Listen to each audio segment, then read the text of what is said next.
ધોરણ 11નું ચેપ્ટર 3 છે. અને એક્ઝામ્પલ છે સ્વાધ્યાયનો 3.8.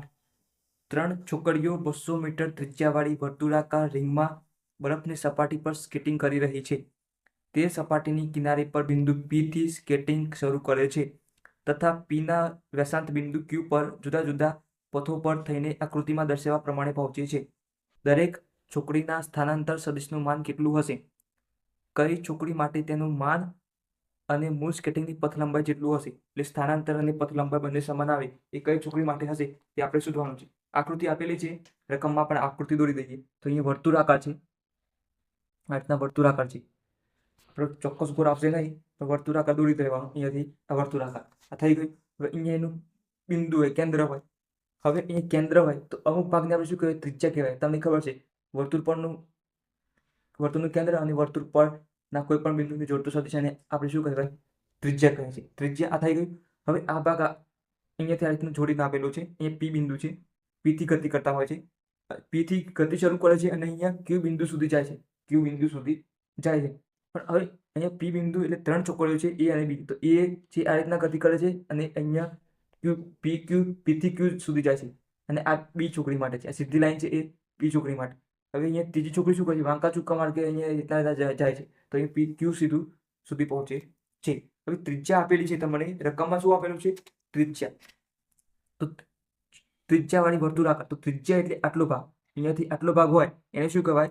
200 મીટર આપેલું છે. તો આ ભાગ પણ શું થાય?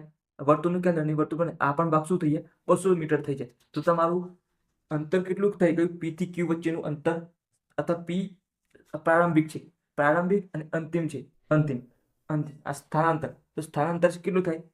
PQ અંતિમ માઇનસ પ્રારંભિક. પણ અહીંયાથી 0 થી સ્ટાર્ટ કરીએ તો અહીંયા 200 મીટર ને આ 200 મીટર, તો કેટલું થાય? ટોટલ 400 મીટર થાય. તો સ્થાનાંતર તમારું કેટલું થઈ ગયું? અહીંયા ત્રિજ્યા આપેલી છે એ લખવાનું, R ઇઝ ઇક્વલ ટુ, તો સ્મોલ r લખો તો પણ ચાલશે, 200 મીટર. કુલ અંતર કેટલું થઈ ગયું? PQ વચ્ચેનું અંતર, કુલ અંતર લખીએ પહેલા, તો કુલ અંતર PQ ઇઝ ઇક્વલ ટુ શું થાય? 400 મીટર. હવે સ્થાનાંતર, તો અહીંયાથી 0 થી સ્ટાર્ટ કરીએ અને ફરતા ફરતા તમે અહીંયાથી જો Q સુધી, અંતિમ માઇનસ પ્રારંભિક, તો 400 માઇનસ 0. તો સ્થાનાંતર કેટલું થાય? સ્થાનાંતર શું થાય? સ્થાનાંતર અંતિમ માઇનસ પ્રારંભિક, તો અહીં પણ શું થાય? અંતિમ માઇનસ પ્રારંભિક. તો આ પ્રારંભિક છે ને અંતિમ છે, તો Q પણ 400 માઇનસ 0, 400 માઇનસ 0. તો અહીંયા શું થઈ ગયું? 400 મીટર અંતર સ્થાનાંતર થઈ ગયું. હવે ત્રણેય છોકરીઓનું સ્થાનાંતર કેટલું થાય? ત્રણેય છોકરીઓનું સ્થાનાંતર સમાન જ થાય, કારણ કે પ્રારંભિક અને અંતિમ માઇનસ પ્રારંભિક કરો, ગમે તે રસ્તો હોય. પણ આપણે માર્ગ પર આધારિત નથી સ્થાનાંતર, અંતિમ અને સ્થાન અને પ્રારંભિક સ્થાન પર આધારિત છે. તો ત્રણેય છોકરીનું સ્થાનાંતર કેટલું થાય? 400 મીટર. ત્રણેય છોકરીનું સ્થાનાંતર ઇઝ ઇક્વલ ટુ 400 મીટર. આ થઈ ગયું. હવે સીધા માર્ગ ગતિ માટે જો અંતર કેટલું થાય? આ અંતર છે પથ લંબાઈ. પથ લંબાઈ 400 મીટર અહીંયા થાય છે અને અહીંયા સ્થાનાંતર પણ 400 મીટર થાય છે.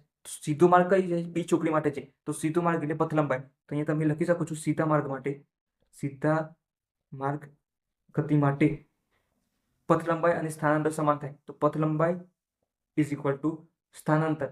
તો આ કઈ છોકરી માટે છે? સમાન થાય. કઈ છોકરી માટે છે? તો છોકરી B માટે છે.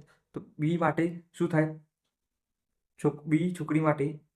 B છોકરી માટે પથ લંબાઈ અને સ્થાનાંતર સમાન થાય. અહીંયા સ્થાનાંતર આવશે, સ્થાનાંતર સમાન થાય. હવે અહીંયા જુઓ, આ 400 મીટર છે, પણ આ થોડો વાંકો ચૂકો માર્ગ છે. તો આ કદાચ 400 કરતા 450 જેટલો પણ હોઈ શકે અંતર, પથ લંબાઈ. અને આ તો એકદમ વાંકો ચૂકો છે, કદાચ 500 મીટર પણ હોઈ શકે. તો અહીંયા જુઓ, પથ લંબાઈ અને સ્થાનાંતર સમાન થાય તો એક જ રસ્તો છે, 200 અને 200, 400 કાપેલું કુલ અંતર અથવા સ્થાનાંતર બંને સમાન થાય. પણ અહીંયા સ્થાનાંતર 400 મીટર છે, અંતિમ માઇનસ પ્રારંભિક 400 મીટર છે. પણ આ વાંકા ચૂકી માર્ગે જાય છે તો માની લો કે 450 મીટર અંતર છે અને આ માર્ગે જાય છે 500 મીટર છે. તો અહીંયા પથ લંબાઈ અને સ્થાનાંતર સમાન થતું નથી A અને C માટે. પણ અહીંયા B માટે, છોકરી માટે બંને સમાન થાય છે. તો કઈ છોકરી માટે B અને સ્થાનાંતર અને પથ લંબાઈ સમાન થાય છે? તો B છોકરી માટે સમાન થાય છે.